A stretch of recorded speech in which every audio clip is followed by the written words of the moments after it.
વિદ્યાર્થી મિત્રો, આપણે ગયા તાસમાં પ્રકરણ 11 પરિમિતિ અને ક્ષેત્રફળમાં વર્તુળનો ખ્યાલ મેળવો જે ફરી યાદ કરી લઈએ, પુનરાવર્તન કરીએ.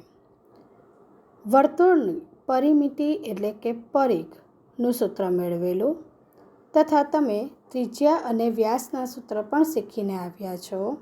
ત્રિજ્યા r એટલે કે રેડિયસ બરાબર વ્યાસ ભાગ્યા 2 એટલે કે d ભાગ્યા 2, d એટલે ડાયામીટર, અથવા તો તમે વ્યાસ ભાગ્યા 2 અંશ છેદ સ્વરૂપે અથવા તો ભાગાકાર સ્વરૂપે લખી શકો.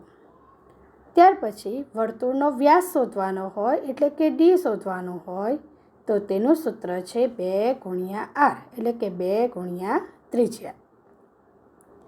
ત્યાર પછી વર્તુળના પરિઘના સૂત્ર શીખ્યા. જો દાખલામાં ત્રિજ્યા આપી હોય તો સૂત્ર થશે 2πr એટલે કે 2 ગુણ્યા પાઈ ગુણ્યા r, જ્યાં પાઈ એ અચળાંક છે અને તેનું મૂલ્ય 22/7 અથવા તો 3.14 છે, જે તમારે યાદ રાખવાનું છે. અને દાખલામાં જે મૂલ્ય આપેલું હોય તે મૂલ્ય મૂકીને દાખલા ગણવાના.